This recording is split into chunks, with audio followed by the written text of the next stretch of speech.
Alors, le prochain logiciel que je vais vous montrer, c'est ce que vous voyez là déjà, à cet instant. C'est le logiciel OpenMusic. Alors, qu'est-ce que c'est OpenMusic? OpenMusic, c'est ce qu'on appelle un environnement de programmation graphique dédié à la composition assistée pour ordinateur, et je dirais un peu plus avec un look très très vintage. Vous allez voir un peu comment ça se passe. Deux choses importantes, il y a deux choses qu'il faut savoir dans ce que j'ai dit.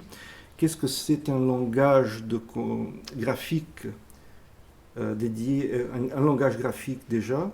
Alors, la première chose à comprendre, ça c'est par exemple un langage textuel de programmation. Okay.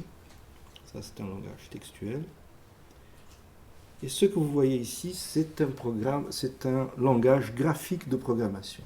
Voilà, ça c'est juste vous donner. Alors, quelle est la différence entre les deux? C'est que dans le cas du programme textuel de programmation, vous voyez que les opérateurs, les fonctions sont définis sont définis par des symboles. Dans le cas de la programmation graphique, les opérateurs, les fonctions sont représentés par des boîtes, on appelle ça des boîtes, par des icônes sur l'écran. Juste pour vous donner une idée, alors ça c'est un petit programme graphique. Qu'est-ce qu'il fait ce programme graphique? Il fait la chose suivante. Ici, je génère des nombres au hasard entre 36 et 72. Okay, des nombres au hasard, ici. Après, ces nombres sont multipliés par 100. Ça veut dire des nombres entre 36 et 72 multipliés par 100. Et je répète cette opération 10 fois de manière à avoir une liste de 10 éléments entre 36 et 72 multipliés par 100. Ok? Je pense que vous avez compris, c'est simple. Alors, pourquoi est-ce que j'ai fait ce petit exercice? C'est parce que ce que vous avez ici, c'est à peu près la même chose.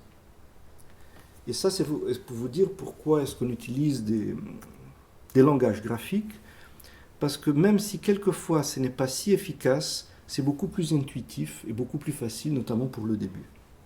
Alors c'est ça, vous vous rappelez ce que je vous ai dit, OpenMusic, c'est un langage graphique de programmation dédié à la composition assistée par ordinateur. Alors on a rapidement vu qu'est-ce que c'est un langage graphique de programmation, et à savoir que dans OpenMusic, ce logiciel qu'on va voir, toutes les petites boîtes que vous allez voir sur l'écran sont en effet du code, sont du langage textuel en coulisses, si j'ose dire, et sur la scène, ce que vous avez, ce sont les petites boîtes. Voilà, je ne vais pas plus loin. Après, on va faire plus simple comme ça. Qu'est-ce qu'on appelle la composition assistée par ordinateur? Alors, la définition n'est pas la mienne. Je n'ai pas mis le nom. Ah oui, c'est là. Mais la définition, en effet, est de Autolask, qui a été faite au début des années 80, et qui dit qu'on peut voir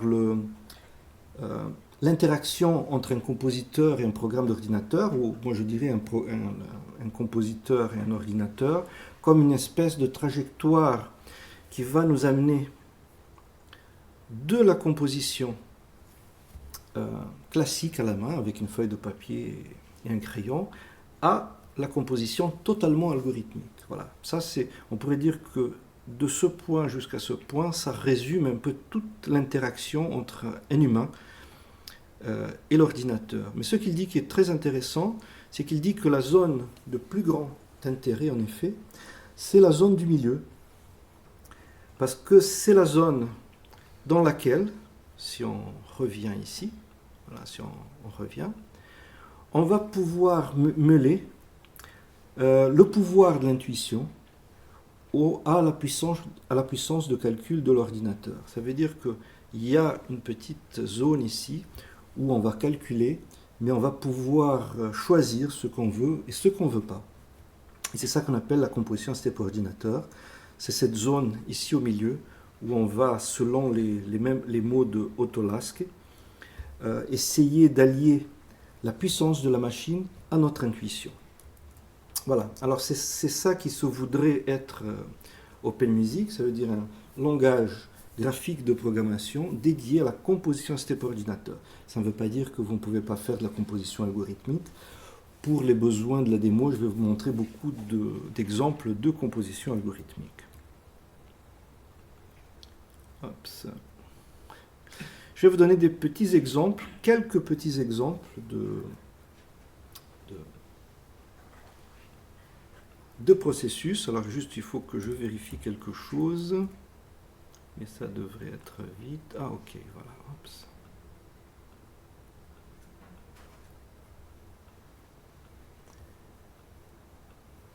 Alors qu'est-ce qu'on peut faire avec OpenMusic? Alors vous avez déjà vu, il y a deux choses à dire. Vous avez déjà vu que dans OpenMusic, dans ce que je vous ai montré rapidement, il y a ces petits objets qui sont des éditeurs de notation musicale. Je vais vous montrer plusieurs avec plusieurs niveaux.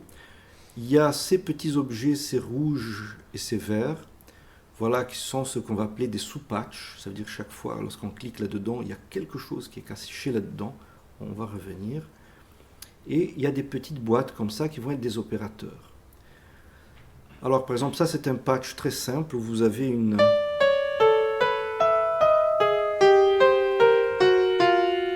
Je ne me trompe pas, ça doit être que je ne dise pas de bêtises. Je pense que oui, c'est la...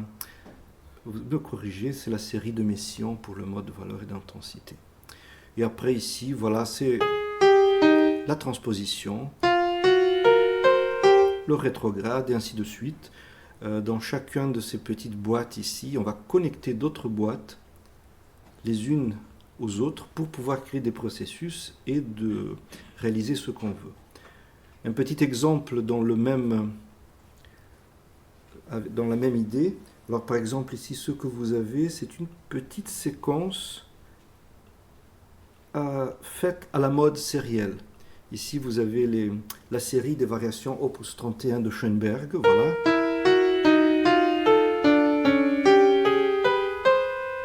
Voilà. Et ici, ce que vous avez, c'est la série de base qui va être concaténée à la série par renversée, oui, Cancrisans, et transposée de un ton. Après, juste la série transposée, et après... ah non, juste la série renversée, et après juste la série transposée. Et après, je ne rentre pas dans les détails, mais il y a toute une petite algorithmique ici pour faire aussi des séries de durée et de vélocité, d'intensité.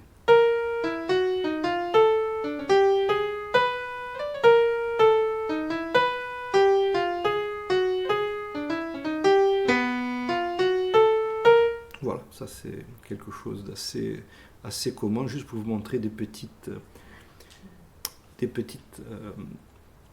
procédures. On pourrait imaginer la même chose avec un peu de hasard. Et aussi pour vous montrer qu'il y a d'autres types d'éditeurs. Par exemple, vous avez des éditeurs qui vous permettent aussi, pas seulement d'écrire de la musique en notation proportionnelle, mais des éditeurs qui vous permettent d'écrire de la notation, de la musique en notation métrique. Je vous explique un tout petit peu le processus ici. Il y a deux patterns, il y a trois patterns ici. Alors vous voyez un 32e, un 32e, un 32e, 3 8e, qui est ce type de pattern ici. Vous avez un quart, ça veut dire une noire, ou sinon après deux croches. Ce qui fait ce petit patch ici, c'est vraiment très très simple, c'est qu'il va choisir une vingtaine de ces petits patterns, et vous voyez qu'il y a les patterns, et il va essayer de les associer à des notes. Ça nous fait quelque chose d'assez drôle.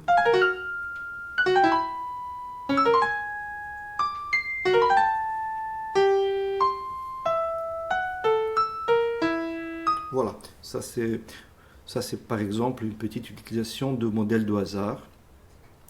Mais il y a d'autres choses qui peuvent être beaucoup plus drôles et intéressantes. Alors par exemple, ça c'est un patch, c'est quelque chose qui vient de très très très loin. Ça, c'est une procédure qui avait été utilisée par Tristan Murail fin des années 80, début des années 90, pour construire des accélérations et des ralentissements, voilà, à partir de... Voilà, ça c'est pour construire des ralentandis, ça c'est des choses.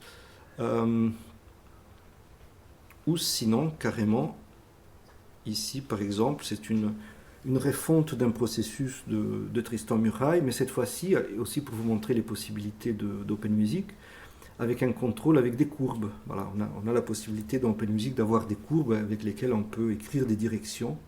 Vous allez voir qu'ici, le matériau, il s'accélère, il ralentit, il s'accélère, ralentit, ainsi de suite.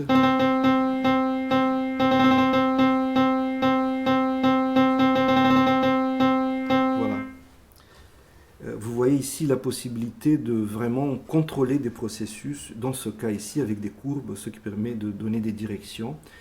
Après, bon, si vous... Alors, voilà, je vérifie juste que tout va bien. Ok, pour pouvoir travailler avec des quarts et des huitièmes de ton. Alors ça, c'est une chose qu'on peut faire dans Open Music. Alors ça, c'est un petit patch qui va nous générer une série harmonique. Et si vous remarquez, voilà, on est en huitième de ton ici, ainsi de suite. Ça veut dire on peut travailler en microtonal. Par exemple, ce que vous écoutez ici, hop, ça. On peut même voir la différence. Demi-ton.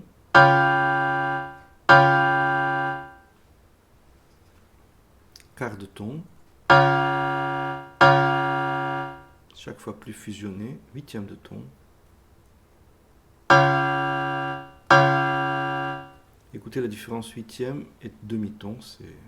Voilà, rien à voir. Ok.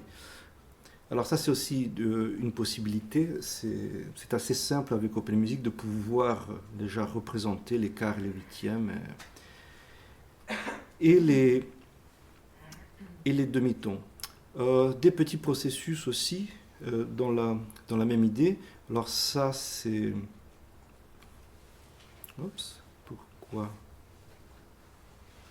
Alors, juste je vérifie si tout va bien. Quelquefois ils ne veulent pas jouer.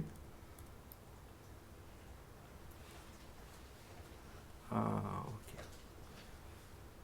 Très bien. Désolé. Ils se mettent sur quelque chose d'autre. Voilà, très bien. Alors imaginez ici, voilà, ça c'est un petit processus qu'on appelle de interpolation. Voilà, on a 7 accords. On va générer par exemple 10 pas d'un accord à l'autre.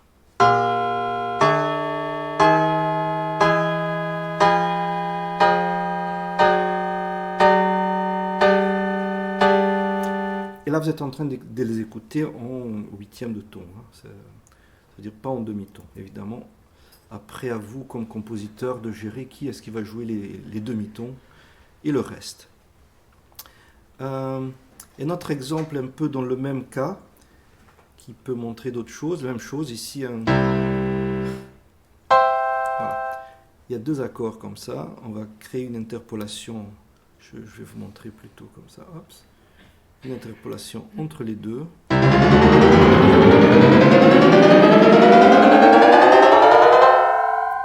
Voilà.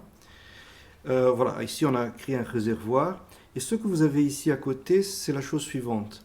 Vous voyez qu'avec avec ce processus, vous créez des accords. Voilà, des accords individuels, voilà, qui vont évoluer du premier accord jusqu'au dernier qu'on a vu tout à l'heure. Ce qu'on va faire ici, c'est pour chaque accord, je vais choisir 3 notes au hasard et essayer de construire une espèce de texture. Voilà, c'est ça qui a été fait ici.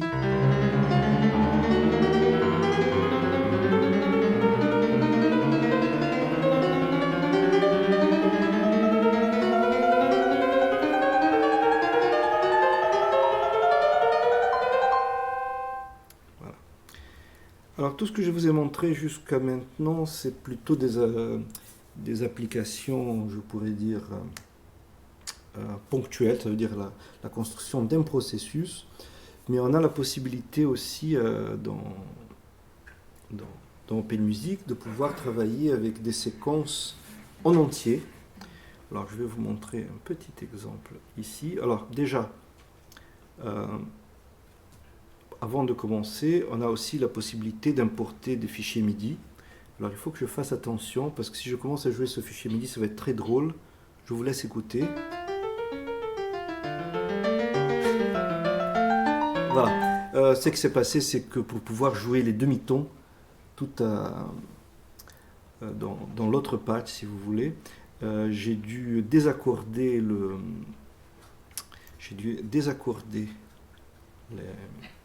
les canaux MIDI que j'étais en train d'utiliser. Voilà. On va remettre tout à la place, tout à sa place. Et maintenant, ça devrait être bon. Voilà. Voilà, ça va mieux, hein, vous sentez mieux là. Alors voilà, ça c'est un fichier MIDI qui a été chargé dans OpenMusic. Voilà, c'est juste un fichier MIDI. C'est assez facile aussi de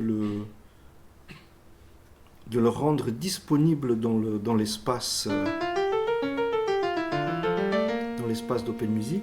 Alors là, ici je ne vous ai pas montré, mais si vous n'aimez pas, vous dites non, je ne veux pas le si bémol, bah pourquoi pas. Hein. Voilà, ça c'est à vous de décider. Mais ce qu'on peut faire aussi, c'est pouvoir agir sur toute la séquence. Alors c'est clair que lorsque vous entendez ça, on voit très très bien que ça c'est une exécution c'est pas vraiment une vraie exécution, c'est quelqu'un qui a rentré ça dans un éditeur de partition et après exporté le fichier MIDI. Alors on peut simplement s'amuser à appliquer un algorithme qu'on appelle Humanize, ça veut dire prendre les points le point d'attaque de chaque note et simplement leur donner un tout petit peu d'aléatoire et vous allez avoir quelque chose comme ça.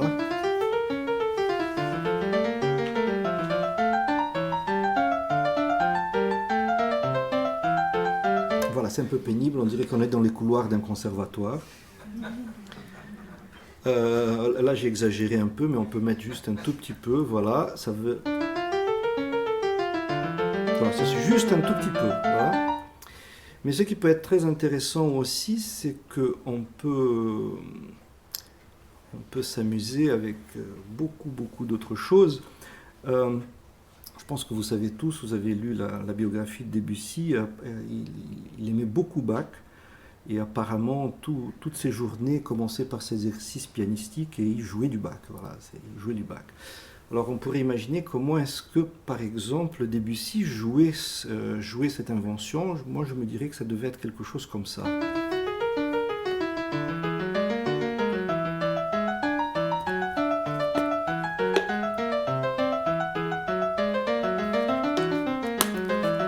Voilà.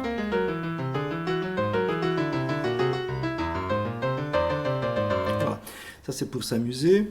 Mais on pourrait dire, bon voilà, si on veut changer d'échelle aussi. Alors, vous voyez qu'ici, on est en train pas de transposer les notes, on est en train de vraiment changer l'échelle.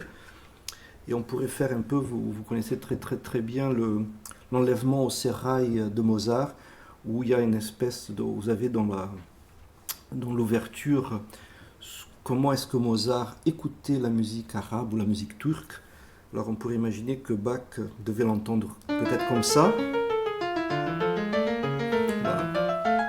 Alors ici, l'idée, à nouveau, c'est de vous montrer voilà, la possibilité d'agir sur tout un bloc, toute une structure, quelque chose dans le même sens ici. Alors ici, j'ai pris une musique que vous connaissez, et j'ai gardé le rythme, j'ai gardé l'intensité, et j'ai simplement perturbé les auteurs. Oh, les hauteurs, plutôt. Les auteurs, non. Est-ce que vous savez quelle musique c'est?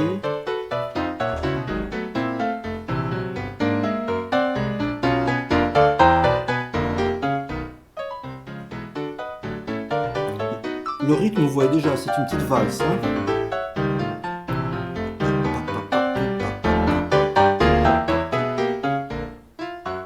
Ok. Alors, bon, vous n'avez pas reconnu. On va au deuxième. Alors ici, c'est pas grave.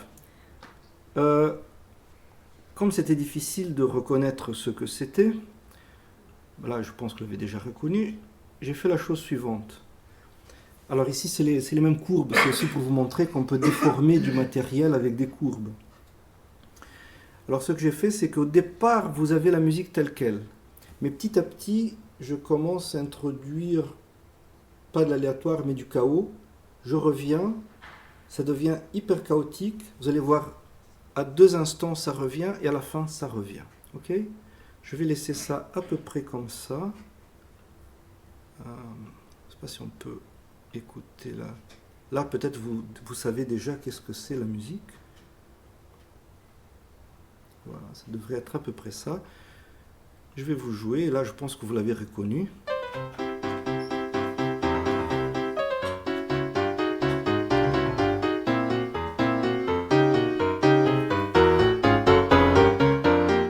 Voilà, là je distord, hein. Je distord.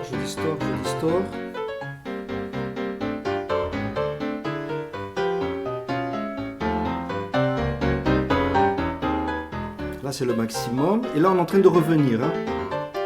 La cadenza va... Une petite cadenza ici.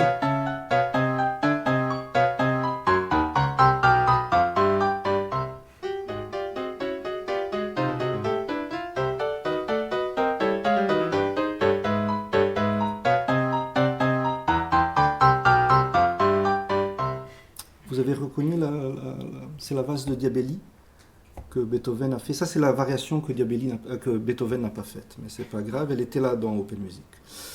Voilà, alors ça, c'est pour vous montrer voilà, qu'on peut travailler avec des choses qui sont beaucoup plus conséquentes. Je vous donne d'autres exemples un tout petit peu de... Je regarde. Ok, oui, ça a été déjà fait. Alors, il y a une autre chose aussi qui est importante dans Open Music, et je pense qu'actuellement, c'est la chose la plus intéressante, c'est que vous avez le noyau d'Open Music, voilà, avec un certain nombre de fonctions. Il y a plein de choses, c'est des fonctions de base. Mais le plus important, je pense qu'actuellement dans Open Music, c'est toute la connaissance qui s'est accumulée, je pourrais dire presque les dernières 20-25 années autour d'Open Music, avec des librairies. Alors vous avez des librairies, je vous dirais, il y a cette combine, c'est quelque chose qui est venu d'un travail avec Brian Fanihoe. Vous avez cette librairie qui s'appelle Esquisse, qui est un reste du travail qui avait été fait par Tristan Muraille. Vous avez la librairie LZ, qui est une librairie qui va permettre de modéliser de la musique et la rejouer. Vous avez la librairie dont a parlé Jean, c'est la librairie Modalis, qui va permettre de faire toute la resynthèse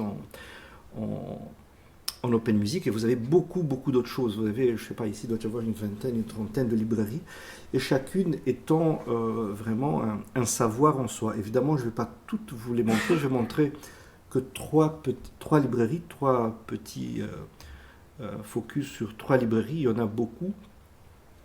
Mais me dire que ça, c'est vraiment ce qui est très intéressant dans Open Music, c'est ce savoir qui a été aussi engrangé, accumulé les dernières années.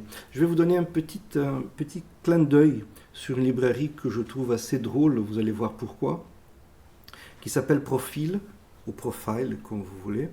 Et l'idée ici, c'est très simple. Alors, je vais essayer d'aller directement. Voilà, on va aller ici déjà. Voilà. C'est une librairie qui a comme base de départ la chose suivante. Alors, on va écouter ce geste ici. Vous connaissez ça très bien. Très bien. Alors, l'idée que ça, c'est ça. En effet, c'est un profil. Voilà. Je peux écouter ça, soit vous pouvez l'écouter comme un accord RPG, soit on peut dire c'est un profil. Il y a ça de l'autre côté.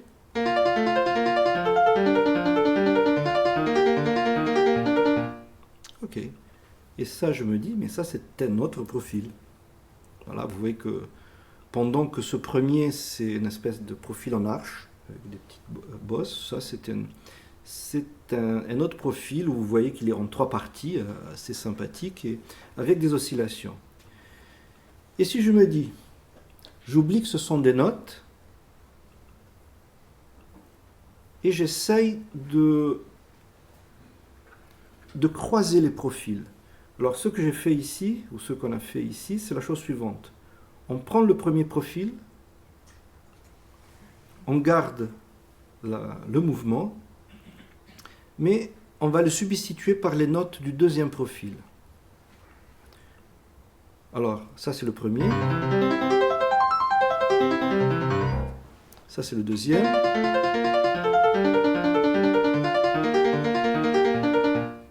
Qu'est-ce qui se passe lorsque je vais faire cette espèce de synthèse croisée avec des notes?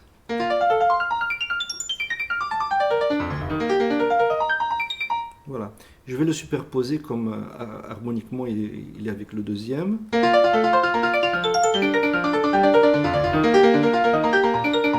Voilà, vous pouvez faire de la musique pour pub, ça marche très très bien. Voilà, mais vous voyez que c'est une opération assez drôle où on va imaginer qu'une séquence mélodique est un profil, on travaille avec les profils, on va opérer avec les profils et après on va reconvertir. Et c'est dans la librairie, ça c'est les petits objets de la librairie profil. Je vous montre un autre. Ah oui, ça c'est drôle aussi. Ça c'est drôle. Vous avez ici.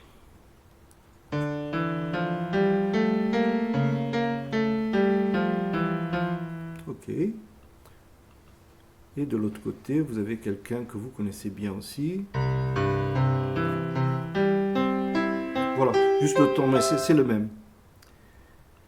Est-ce qu'on pourrait aller de Bach à Chopin? Et ça, par exemple, ça c'est d'autres types d'opérations. L'idée, c'est la même chose. On imagine que chacun de ces thèmes, c'est un profil. C'est un profil et on essaye de interpoler l'un à l'autre. Et ici, avec quelque chose de plus, je ne sais pas si vous voyez cette liste, avec un contrôle harmonique.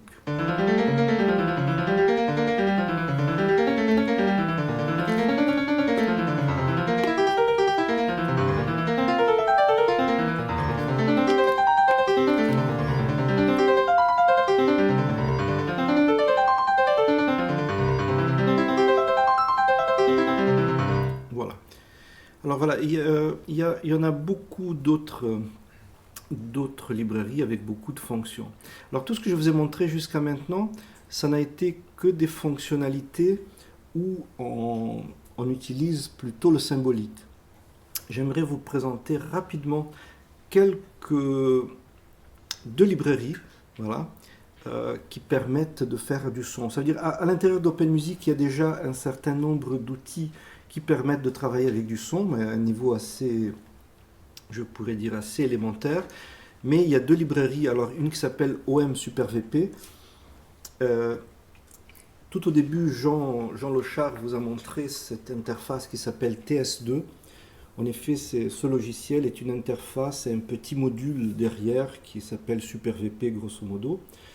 Ici, on va accéder à ce module directement à partir d'Open Music. Alors, ça c'est aussi c'est la librairie qui s'appelle OM Super VP où il y a plein de fonctions. Aujourd'hui, on n'a pas beaucoup de temps. Je vous donne juste un petit amuse-gueule, si j'ose dire, de la librairie. Il y a des fonctions d'analyse, de traitement et de synthèse et resynthèse. Alors, je vais vous montrer deux ou trois petits exemples. Alors, il y a la transposition. Alors, transposition, vous connaissez. Jean vous a montré de la transposition, comment on peut faire. Mais ici, on a la possibilité de pouvoir calculer les choses. Alors, par exemple, il y a... Oups. Ouais, merci, désolé.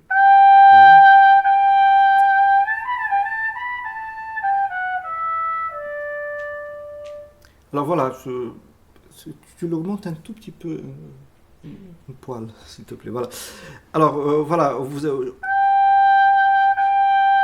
il est un peu plat ce trompettiste. Qu'est-ce qu'on fait? Allez, on construit une petite fonction, une sinusoïde. On dit 5 Hz. Là, je le fais. Et on va voir si...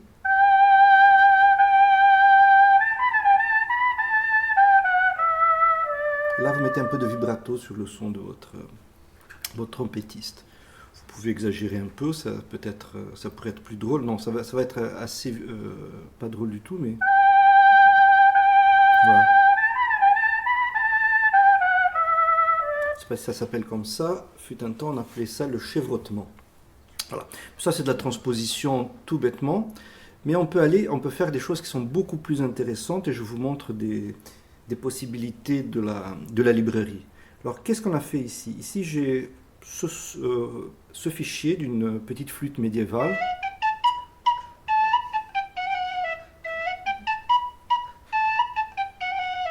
Ok. Cette partie ici va me faire une analyse et je déduis l'évolution de la fréquence fondamentale de la flûte. Alors, ce qu'on peut faire, est-ce que vous voyez cette courbe et cette courbe? Vous voyez quel est le rapport entre ces deux courbes? C'est l'inverse. Alors, on va transposer la flûte par l'inverse de son profil de hauteur.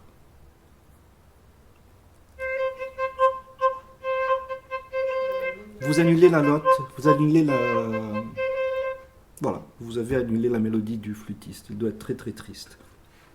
Alors ça c'est assez sophistiqué comme chose à faire, pas facile. Et là on a la possibilité, parce qu'il y a tout le calcul, la puissance de calcul d'OpenMusic. Vous avez des choses aussi au niveau du time stretch. C'est la même chose que vous avez déjà vu. Voilà, et ça je le fais 3 fois alors.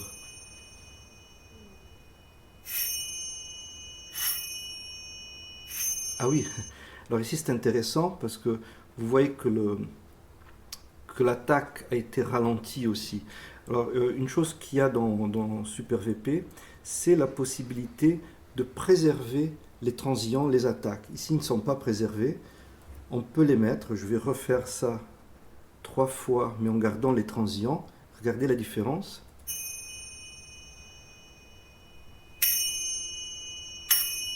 Vous avez les attaques. Vous n'avez plus ce au départ. Très bien. Voilà. Mais on peut aller un peu plus loin. Alors je vois que je ne dis pas de bêtises. Ah voilà. Ça c'est très très bien. On va prendre nos propres les clochettes.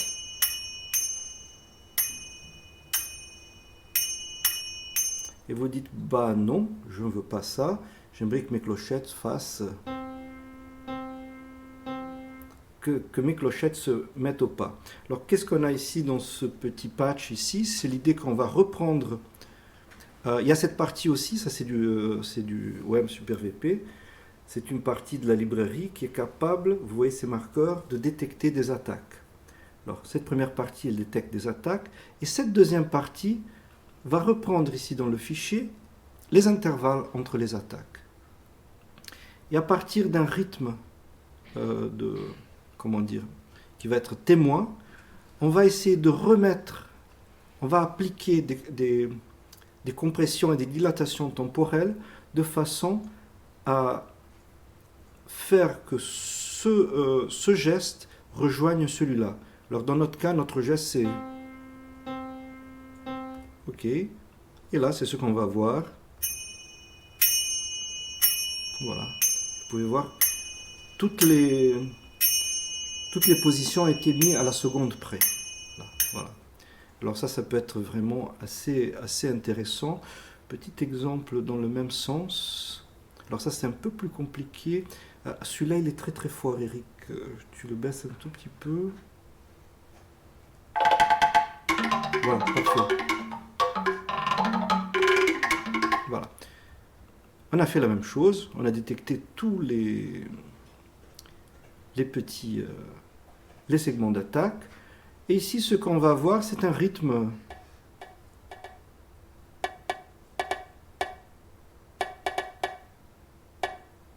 Imaginons que je veux que ça soit ça qu'il me fasse. Ben, très bien, moi je l'ai calculé avant. Une minute, je vais juste... Voilà, il est bon ici. Voilà. Hop, j'ai trop baissé, désolé. Ouais, ça devrait aller.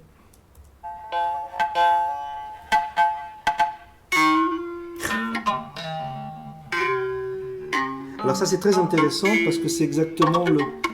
Pendant qu'il joue, il y a vraiment des déformations et des changements de pitch. si vous écoutez ça avec ça ensemble,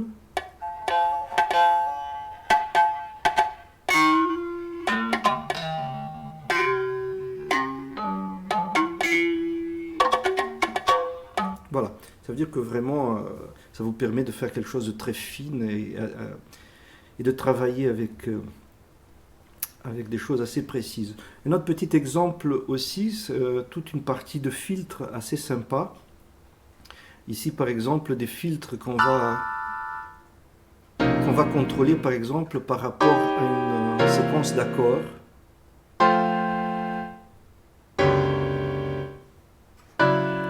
Ok. Oups, je pense qu'il faut le... On va juste le recalculer en temps réel, espérant qu'il va bien marcher. Voilà, très bien.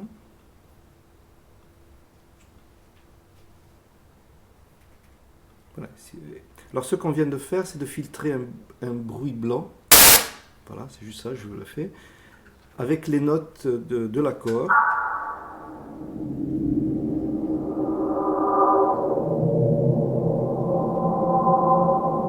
Et si vous dites que ce n'est pas bon, on va jouer les deux ensemble.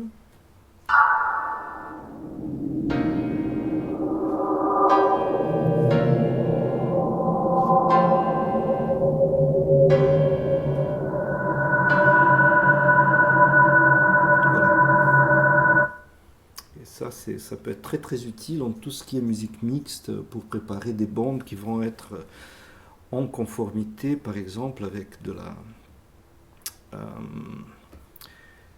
la musique électronique ou de la musique instrumentale. Dernier petit processus assez sympathique aussi, c'est ce qu'on appelle la synthèse source-filtre. Alors imaginons qu'on a ça comme source. Et on va appliquer l'enveloppe d'amplitude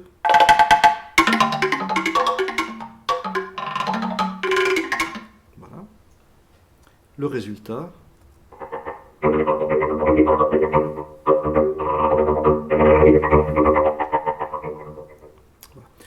Je vous laisse, après comme je vous ai dit, cette librairie est énorme, ça c'est juste pour vous donner un petit goût. Je vais vous montrer aussi une autre librairie, aussi une petite idée. Dans OpenMusic, on a la possibilité d'accéder ou de contrôler pas seulement MSuperVP, mais un autre logiciel, un autre synthétiseur qui est très très connu, peut-être quelques-uns d'entre vous ou quelques-unes d'entre vous l'utilisent déjà, c'est Csound. On a la possibilité si on a Csound installé, OpenMusic sait le trouver. Ça c'est très intéressant. Et il y a deux librairies qui nous permettent d'accéder à ce synthétiseur. Il y a une première qui s'appelle WM2Csound, qui est une librairie assez sympathique parce qu'elle va permettre vraiment, ça c'est pour ceux qui connaissent Csound, de vraiment construire les instruments Csound comme si c'était des petits patchs. Voilà. Ça permet vraiment de construire comme si c'était des petits patchs. Et après faire la synthèse. Je vais vous montrer un exemple de ça dans quelques instants. Montrer un petit exemple de... Voilà. Hops. Alors ça c'est un exemple... Non, ça, on va pas parler de ça. Hops. Voilà. Celui-là, il est très moche cet exemple. Hein. C'est juste pour vous montrer comment aller d'une partition vers la synthèse. Alors la partition, c'est ça.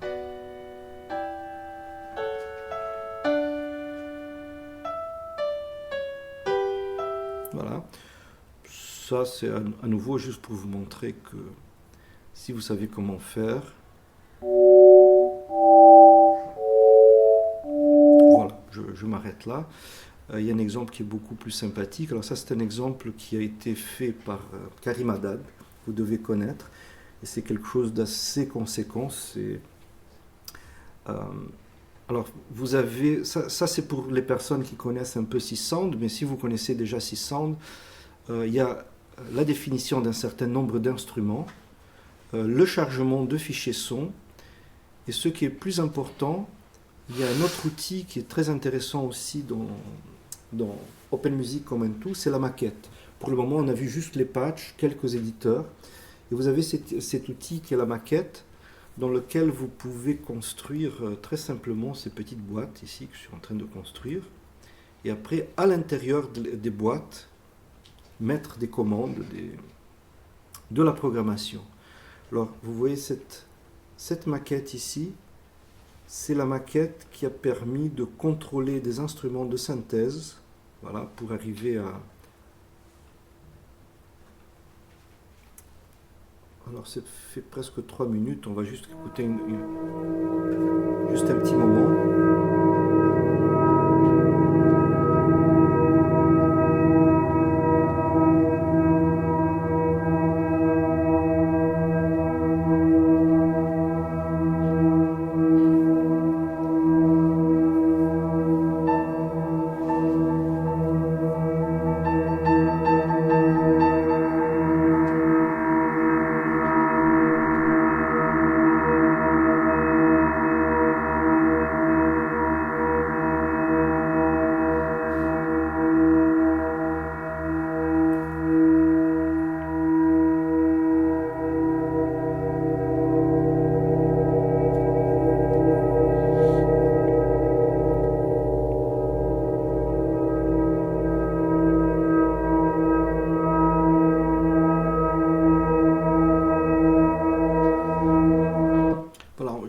Ici, bon, mais c'est très très beau. Si ça vous a intéressé, vous avez Karim Haddad qui est là les prochains jours, vous pouvez lui poser la question.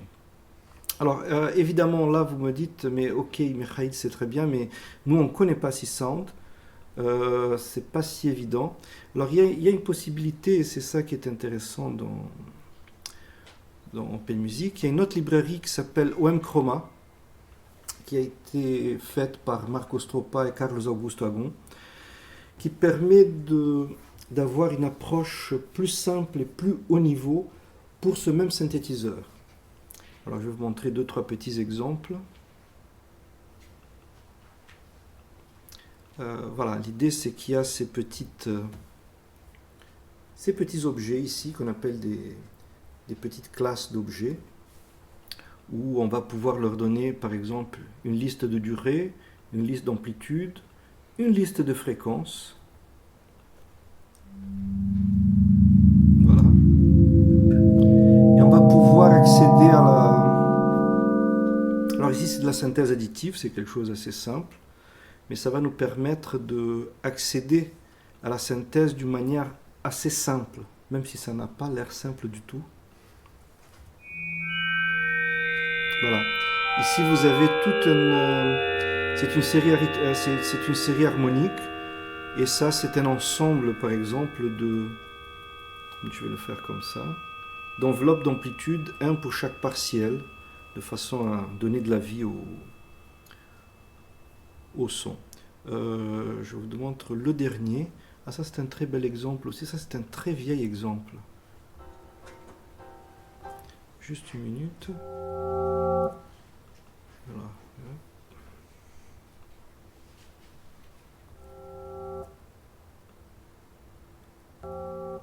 Est-ce que tu peux augmenter un tout petit peu s'il te plaît? Ok, parfait. Il faut juste que... Voilà.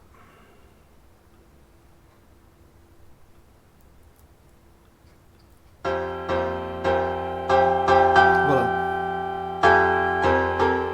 Ça c'est une séquence assez ancienne. Ça a été fait pour la pièce Paradigme de Joshua Finberg. Ça c'est la partie instrumentale grosso modo de sa pièce. C'est un peu l'échafaudage de la partie instrumentale. Et ce qu'on a ici, c'est de la synthèse additive à partir de ce réservoir. On va écouter les deux ensemble.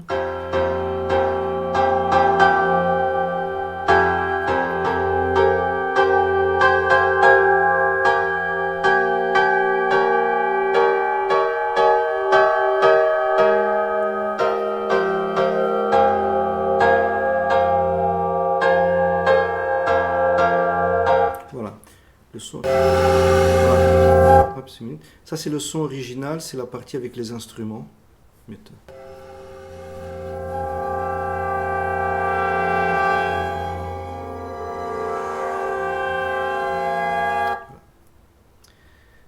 Dernière chose à vous montrer, c'était...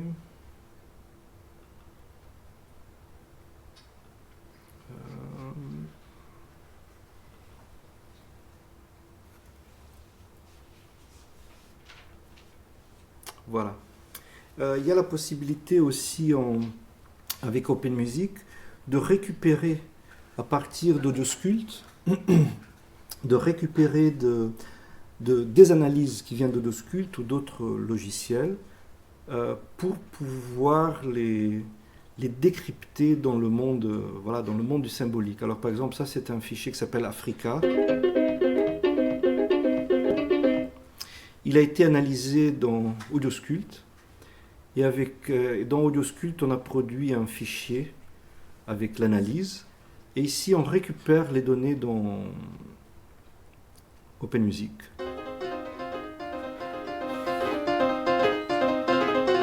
Voilà, si on écoute les deux ensemble, ça peut être sympa pour se rendre compte.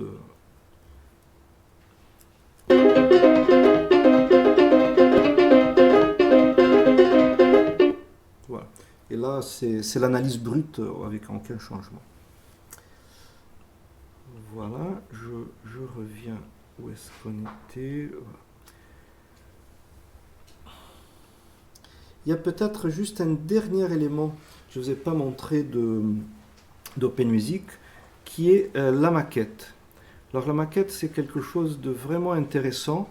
C'est ce que je vous ai montré rapidement. Mais l'idée dans la maquette, c'est que vous avez cet espace qui est comme si c'était un grand patch, où vous pouvez créer des patchs à l'intérieur, et ainsi pouvoir mettre votre musique dans le temps. Par exemple, voilà, ça c'est...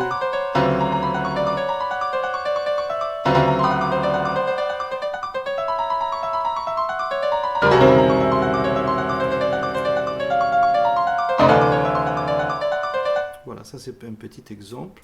Il y a un deuxième exemple ici.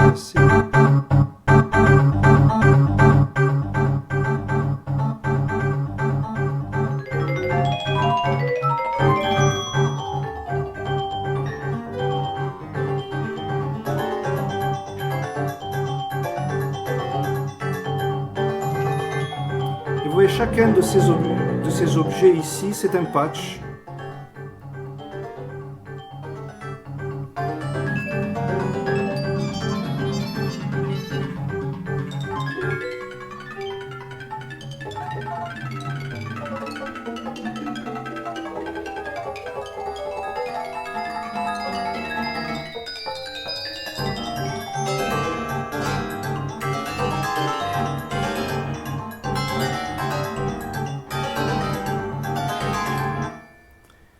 Ça veut dire que tout ce qu'on a fait sur les autres patchs, voilà, peut se rencontrer à l'intérieur de la maquette, chacun avec sa propre particularité. Après, c'est une question de composition, voilà, de mettre une chose à côté de l'autre.